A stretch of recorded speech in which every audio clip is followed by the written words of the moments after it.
Greetings, fellow carbon-based bipeds. I am Scott Rose, and you are watching Explosions and Stuff.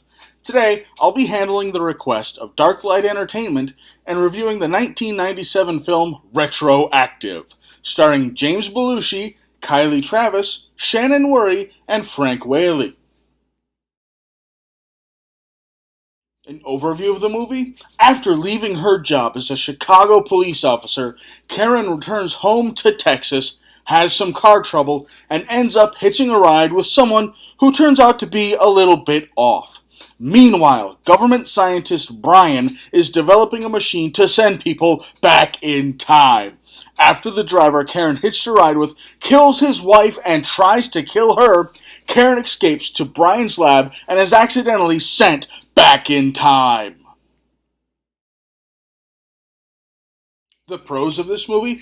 First of all, James Belushi just did an amazing job as the primary antagonist of this film. He played the kind of villain that you just loved to hate. There's no way you couldn't hate this character.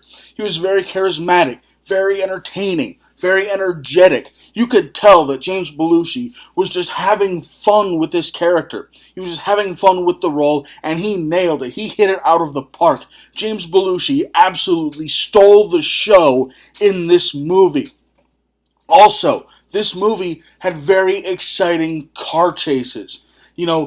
Lots of car chases in this movie. That was the primary source of action were all these car chases, and it was just, going all over the place, cars hitting into each other, cars flipping, rolling, blowing up, crashing into buildings. Just anytime there was a car chase, the movie was exciting, it was entertaining, it was fantastic. I loved that about this. Also, the movie did have a nice little twist at the end. Now, I'm not going to go too far into the twist because, this isn't spoilers and stuff. So I don't want to spoil anything for you. But this movie did have a really nice twist at the end that kind of shaped the whole thing and changed the way I looked at the movie. The cons of this movie? Well, first of all, it was really slow to start.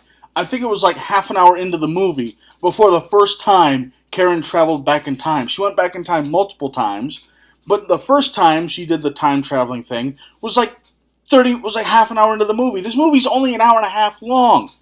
It's only an hour and a half, so a third of the movie before there was any time travel, and the primary plot of this movie is time travel. No, speed it up, get to time travel sooner, because that is the focal point of this movie, is the time travel. The movie is about time travel. You need to have the time travel in there sooner. And I just realized I'm saying the word time a lot. Moving on. Also, Kylie Travis, who played Karen, who was the primary protagonist of this movie, was very stiff. Now, when she was nice and calm and reserved and everything, it was fine. She did a good job then. But the moment she had to be angry, or she had to be tough, or be sad, or show any sort of what I call extreme emotion, like be really happy, or be really angry, or be really sad, you could tell she was acting. It was just obvious, and it really hurt the movie. It took me out of it, and it made her unbelievable in the lead role. Also, I honestly thought this movie was repetitive, which is kind of ironic seeing how it's about time travel. But anyway, the largest amount of time that these people went back, the average amount of time these people traveled was 20 minutes.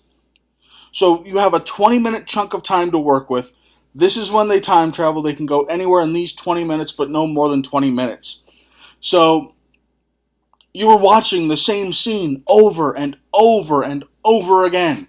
Yeah, it changed, it changed slightly. Things happened differently. This person got shot instead of that person. But really, it was the same scene. It was the same, the car chases. They were fantastic, but it was pretty much always the same cars and always on the same road.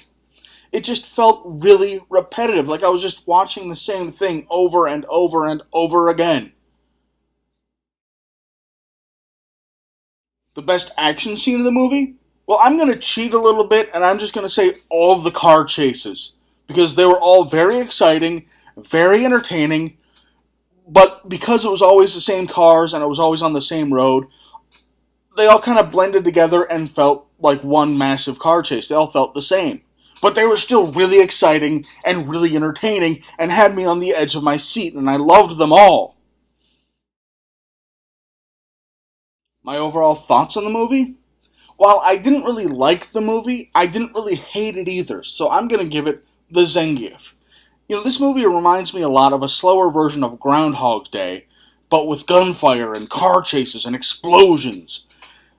Then again, a movie where the same time period is being repeated over and over again, it's hard to do, it's hard to pull off right.